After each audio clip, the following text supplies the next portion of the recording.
All right, good morning, everybody. I've got Mario on this morning, so it's the other format today. And we're going to be talking about a little something's been going on for a while now. And so what happened was I was just kind of cruising around on the internet and looking at a few things here and there, and I came across an ad for a job.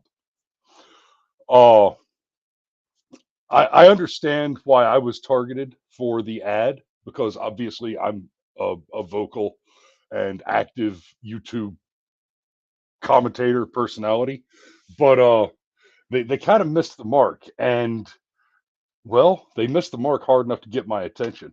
Mario, what's going on, brother? Good morning, everyone. I'm all How you right. doing today? It's too early to tell. So, Indeed.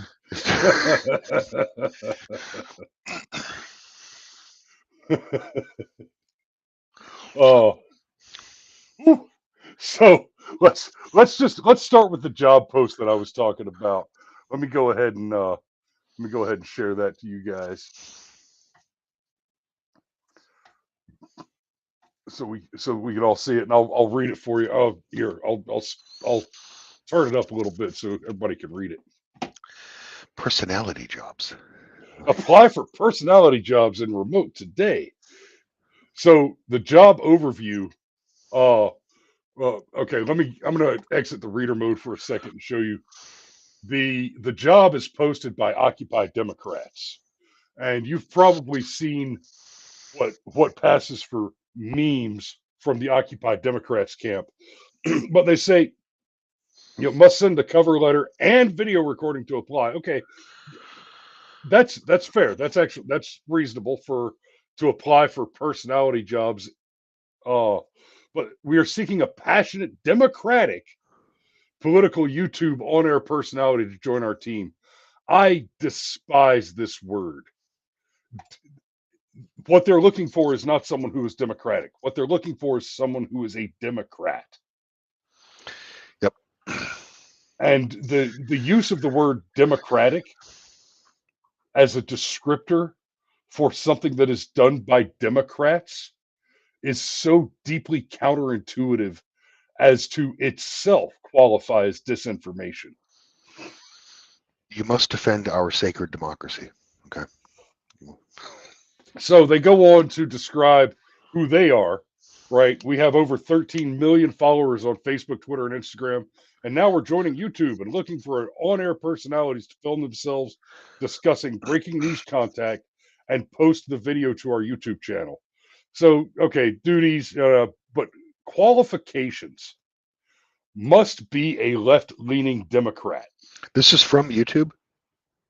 No, this is from Indeed.com. That's bizarre. This is a no shit Okay. job posting on Indeed.com, right? Okay. And they're offering between $5,000 and $7,000 a month for this gig. Yeah, they're trying to ramp up the number of people making those YouTube shorts. You know what I mean? Like the just low attention span rival to TikTok. Right. That's what this is. But by They demanding that want to you pay 1,000 people to spend 30 to 50 seconds at a time, several times a day, flooding flooding the channels with people just saying, "Hey, you should vote for Joe Biden because he's going to pay off all your student debts." Right? yep, Danny I says, and vote. they sent this to you thinking you would join. So, They're just looking at in the engagement. They're not looking at the yeah, politics. That's it. in all fairness, this got sent to me because I basically am everything that they want, except for I'm on the other side of the conversation. Right. Oh, And you're small enough where they can make you work for free. yeah, I don't do that. Yeah, I know. I know that. I work in trade sometimes. Yeah. I, I love me some I do love me some barter. But yeah, excellent communication skills. Okay, that's fair. That's cool. strong knowledge and interest in democratic policies and current affairs, uh, basic skills in video editing. Yeah, you can't afford my black belt in Adobe. Sorry, kids. You should sign up and basically make content as if you were a Dixiecrat from the 60s. That would be great. You should... Actually, you know what? That you know that actually brings up something that I want to talk to you about, and we can just go ahead and talk about it here. I've been thinking. I've got some notes on it here. I was thinking about starting another YouTube channel, and what it'll be. It'll be shorts, and I'll use an AI generated uh like newscaster type of character, and everything will be AI generated. I'll run it all through Chat GPT and 11 Labs for the voice, et cetera, and do 30 to 50-second shorts. And what they'll be is they'll be the press memo. It'll be the instructions to the press on how they should spin whatever news topic to the left. Then I just grab whatever today's trending news is, and I sit down and I create the most radically psychotic left wing talking points related to that post and put it out. And the tone of it will be that it's targeted toward not the viewers that I expect to watch, but rather it will be masquerading as if it's targeted toward giving the instructions to all the talking heads.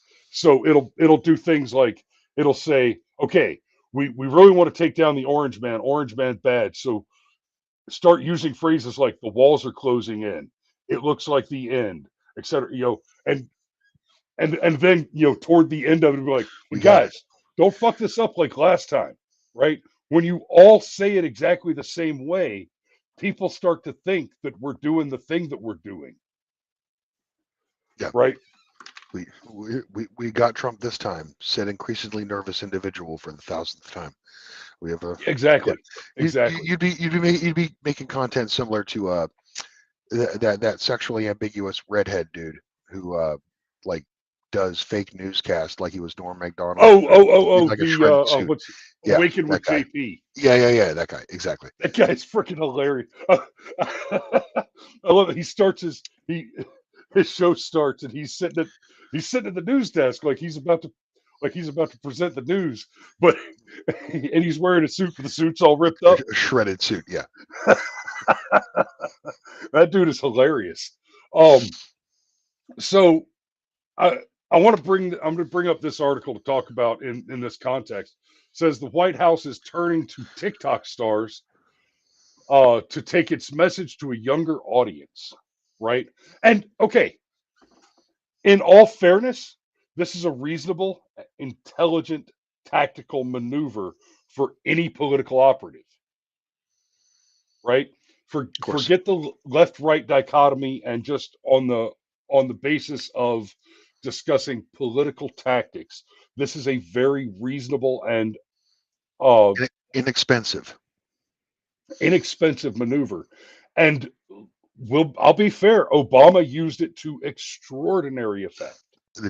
Democrats always have since 2000. Like after the 2000 election, they've extensively used whatever new media, whatever new social media was available for especially youth outreach. So yeah, Yes. and the Now, Republicans did nothing. But we'll well, get to that. that's correct. Republicans did nothing. Um, but that's not true of Donald Trump. But what Donald Trump did was a little different. Trump, instead of spending a pile of money on influencers, he just did shit people like, and we got online and talked about it. Correct. Trump's 2016 campaign, right? It's important to remember Barack Obama spent more on his presidential campaign both times than any other candidate in history. For his second term, for Obama's second run, for his reelect bid, he spent more on that campaign than he did on his original campaign. Yep. And then in 2016, Hillary Clinton $1 spent billion. more than double $1 that. billion. Right. Yes. And Donald Trump, I forget how much Donald Trump spent on the 2016 campaign, but it was like He did. 10% of what He, Clinton he spent. he didn't have to. He played the mainstream media all the way to the election. Okay, they gave him free. They Exactly. gave him free media. Okay, just because they knew that he would generate clicks and he would generate viewers. Okay, so Well, like Rush Limbaugh kind of coined the phrase "I'm living rent free in your head," yeah, and Trump basically looked at that and he said, "Wait a minute, that's a viable political strategy. yeah. Why should I pay for press that I can get for free?" That gets really to when you mention the topic of this show. Okay, immediately my first thought, what gets to very really the heart of it is that Democrat outreach is paid for, it's financed, it sits in focus groups. Correct. Okay, it is a top down approach, whereas for the right wing it is organic. Donald Trump's 2016 internet presence was totally organic. People did it for free because they wanted to. All right, and I do what I want. yeah, and Republicans would continue doing that. Okay, or by Republicans I mean conservative, right wing, whatever. Right. But not a fucking shit lip. Okay, um, and but we get banned. All we really need the Republicans to do is just defend our First Amendment right, and we'll do it for free. We'll volunteer. Okay, but we don't. We're not defended. Okay, we're out there. We're basically like the whack-a-moles, and the Democrats and big tech censors take us out one by one. I mean, remember the adpocalypse from 2017? Your channel didn't have enough. It was too small at the time to, I guess, even be affected by it. But Oh no, we were I remember. monetized. Okay. No. When the apocalypse happened, the Brushfire Mine, small as it was monetized and was earning money. Oh, Not a lot of money, but we right. were monetized at the time. Then they demonetized everybody, and then they changed the rules on what monetization, what's required to achieve monetization, Yep. and we just haven't gotten back there yet. I distinctly remember in 2017, like just if I were looking at my YouTube subs, okay, of Now, the real 25 quick, you people that I was mentioned subscribed to, monetization. yeah, Oh, we do have the link. I mean, This they is all of our monetization right now. Buy me a coffee.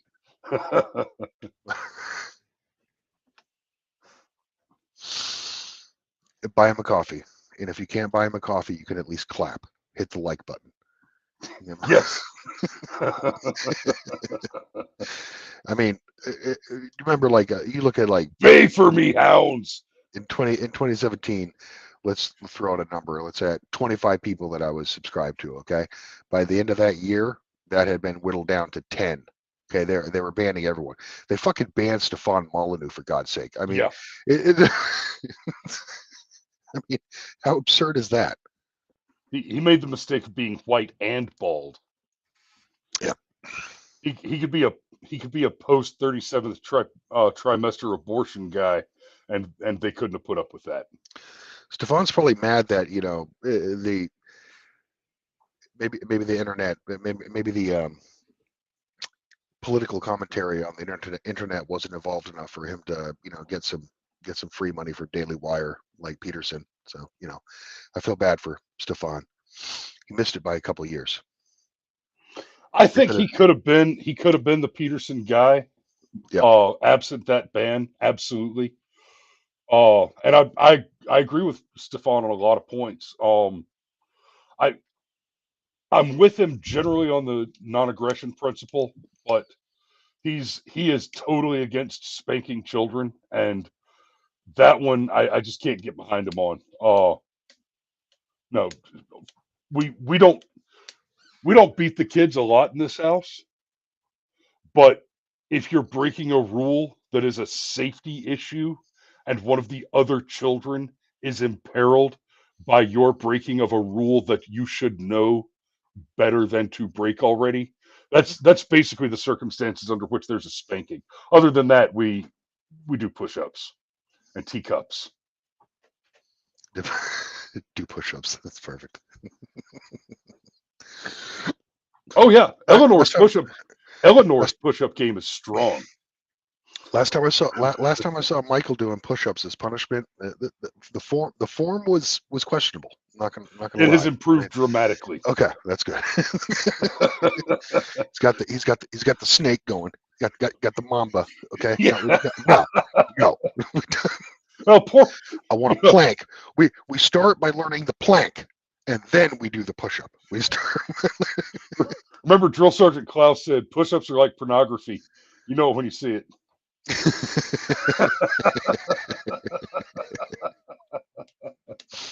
Yeah, we got Bear.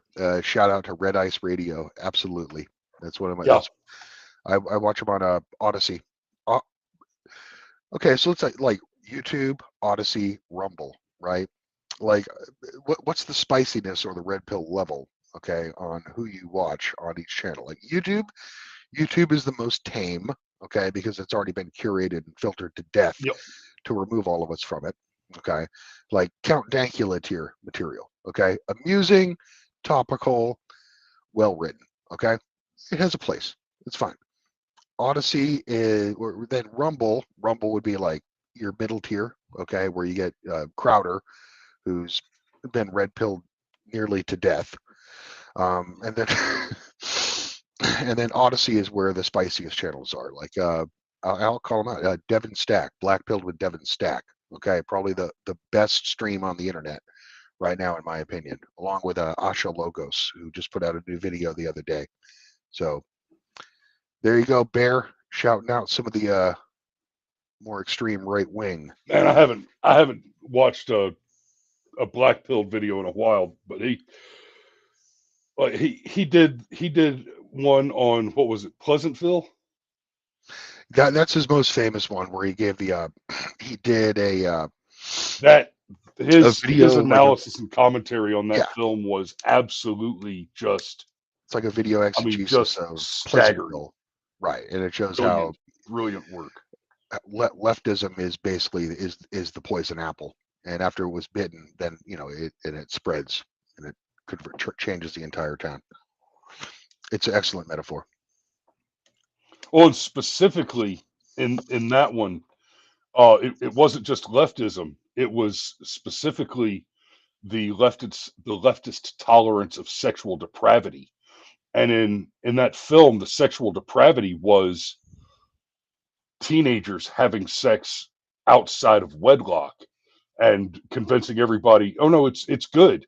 You should totally fool around before you get married, and Yeah, that's how you get color in your life." right. And And the and film and goes it from black and white to color. and it And starts in its most innocent manifestation, which would be teenagers having clumsy sex in the back of a car. Um, but anyway, so we're talking like so why do the Republicans not, or why does the conservative movement not have a significant online outreach at this point in 2024, when Donald Trump inadvertently, just by stepping aside and allowing it to be outsourced, achieved exactly what they needed to? Why do we still not have that from the RNC? Well, okay, the way I see it, the last 4 years, the Republican Party, it's been basically out to sea. Okay, out to fucking lunch. The RNC did nothing for 3 years in any significant measure towards ensuring the outcome of, a better outcome of this election, fraud or no fraud. So they're basically just got, with Lara Trump, they just got started literally in the fourth quarter. Okay, right. And leading up to that, Ronna McDaniel was just an abject failure of a shill. party leader.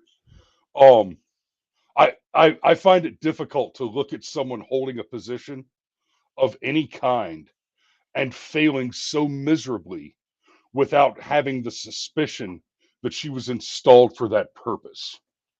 Shill. Yep. Right. That's what I see. Um, and and I would go so far as to say that assertion is only proved out by her. She was recently hired by NBC. NBC, and and then they almost immediately fired, and their right? and then their talent mutinied, and And she got well, and you know what happened there? I suspect that she was lined up for that job from the get go because she was clearly a Democrat activist uh, who had infiltrated the RNC intentionally from the get go. She was promised a lucrative a lucrative contract to follow it up with, just like any other activist or lobbyist or fucking politician, right? You know how many Democrat activists and politicians go straight from a government job like what's her name Peppermint Saki yep. went straight into an anchor position. Um, total scam, and I'm actually curious as to. It wouldn't surprise me if the deal just went ahead and operated under the assumption that the other talent on NBC would mutiny, force her out, and she was probably paid a lucrative severance package at the breaking of that contract. Jen Psaki is a 5 out of 10, but that's just enough to have like a desperate simp audience. Okay, Right. that's why she's still put on TV. Yeah, you can get a lot of simps. A young lady can get a lot of simps just by being a redhead. Let's be It's, fair. the internet has become a simp economy, and maybe that's another show. Uh, Yes, yeah, we could definitely cover that. Um, so, all right. and as Pitt Danny points out, yeah, those talents are all interchangeable. Yep. Um, and I'm gonna have to put a pin in it right around there. We didn't get quite as deep in the topic as I had wanted to, but I think we covered it. Like the thing that we're looking at, the thing that we're concerned about Okay. is the opposition is spending a fortune Mhm. on media, on influencers, etc. And our guys aren't. The Republican Party at its core is little better than. In fact, I find it difficult to even say they're a little better than mere Right. controlled opposition. And for okay, for the people who are going to who should inherit the Republican Party, okay, like the people who should inherit it right wise, all right, the new right, okay, we don't call them the alt right anymore, but like the populist America first, okay, right? They've never received anything from the Republican Party, and they never asked for it. They do it for free. All they ask is that they not be banned. All the Republicans have to do is defend the First Amendment, and we win. That's it. Yeah, And they won't. and They hey, don't. They if we can get the Trump. only money that they spend is for gatekeeper operations, kind of like not Daily Wire, TPUSA. Okay, TPUSA basically is the youth engagement of the Republican Party. All right, and they have their Overton window is locked in. It does not move. Okay, no matter what. So you need to. It's TPUSA has done great work over the last few years, but it's static. Okay, that it's not going to change with the times, unfortunately. Right, and it needs to be dragging these people further to the right. Right. It serves the power base instead of basically leashing the power base. Or no, Right. yeah, and that's what we're looking for. But And anyway, and what and look, as somebody who does this stuff, you know, I could do this for a living if we achieved nothing other than getting Trump back in place and getting his tax programs back in place, right? If if a Trump president, if a second Trump term would just return us to Trump gas prices, Trump grocery prices, Trump tax levels, right? Trump uh, consumer goods prices, and the whole no new wars thing. Like that's not just me getting a benefit out of the work that I do. Like those price levels, you don't need to pay me more money if you can magically make my money worth more buying power. Yeah. And that's that's kind of what we're looking for out of another MAGA term. Voting Trump, having Trump as president for another 4 years, it's not going to save you. It's not going to save the country, okay? Correct. But it gives you 4 years to get your shit together, okay? And a lot of people desperately need that. And in a quicksand economy under Biden, people are just literally paycheck to paycheck, trying to steal from Peter to pay Paul. And Well, here, let me. I'll share this. I'll share this real quick to kind of ram home that point. Let's just take a look at this.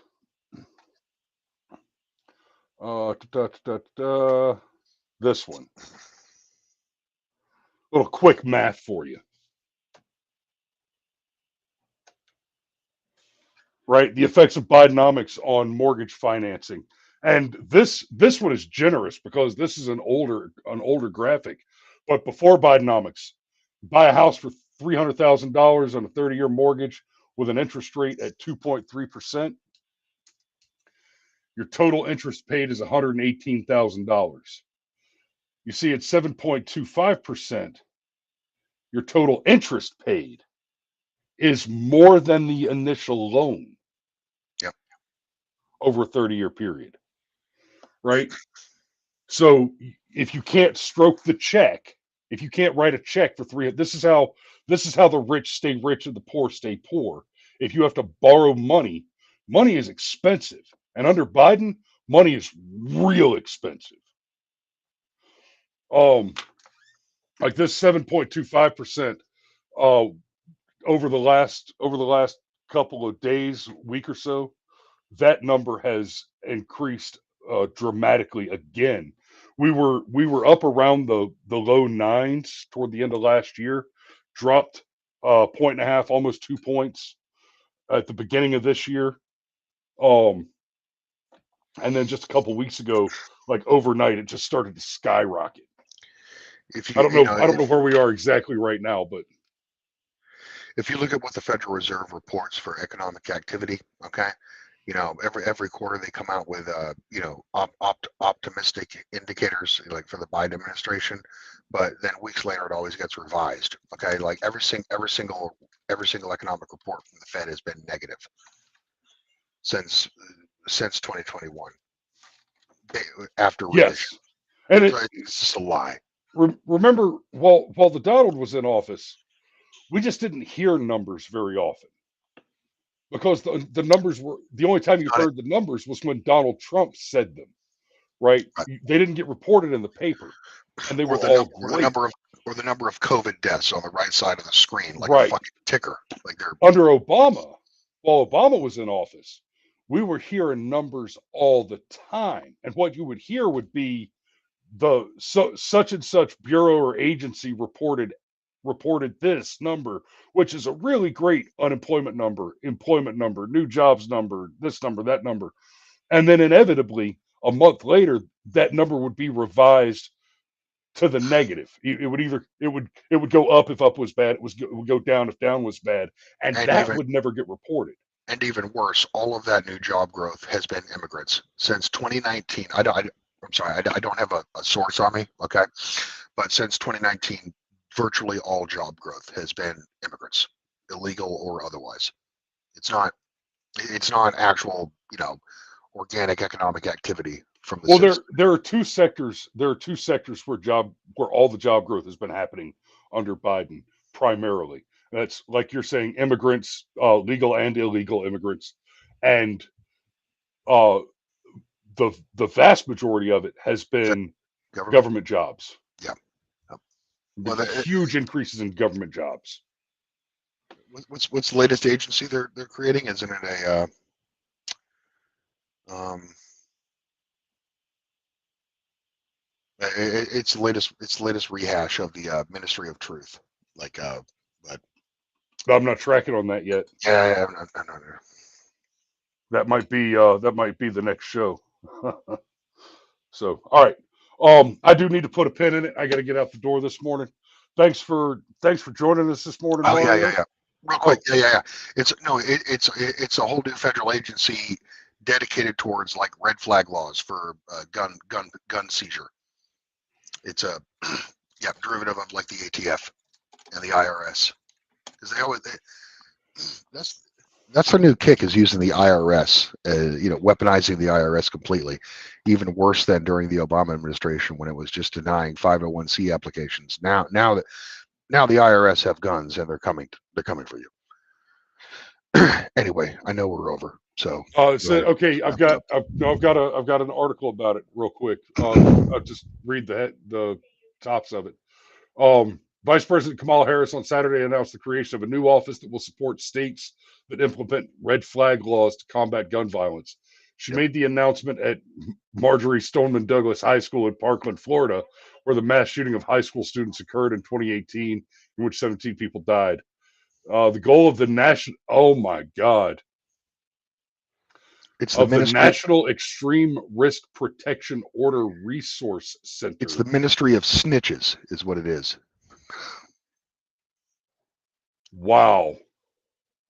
Mm-hmm. Everybody grab your snitch card. You got to punch X number to be free. Wow. Yeah, that's some scary shit right there. Things are so bad on international politics. Okay, things are so bad in the world right now that they release information like this and what they're planning, and it really doesn't get the proper media attention because there's explosions over here. Like, look at that. It's a shame, because that's more important really for the average American than what's going on between Israel and Palestine right now. Right. All right. Yep. I'm gonna leave this article up so I see it when I come home later. Maybe either if you're game for tomorrow, or we can cover this on Firearms Friday. That's a good one to talk about. Yeah, I don't know. You haven't. I mean, I've been watching Firearms Friday, and I know I've no-showed twice on Firearms Friday. Okay, because I don't know. It's my fault. All right, but I think you need to have a Firearms Friday where it's basically just body counts. Okay, we need to rack up like 30 fatalities in a half hour. I think it's possible. Instead of wandering into 2A arguments. just nothing but DGUs as nothing fast but as we body can cover counts. Got it. Whew.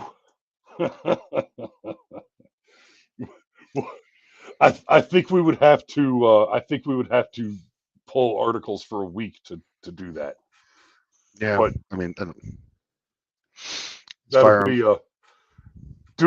be a great one to do from the new Lowry compound once we're moved in and got the studio set up. All right. So thanks for watching today, guys. Mario, thanks for joining us today. That's all we got. Y'all be safe out there. We love you, and I'll see you tomorrow.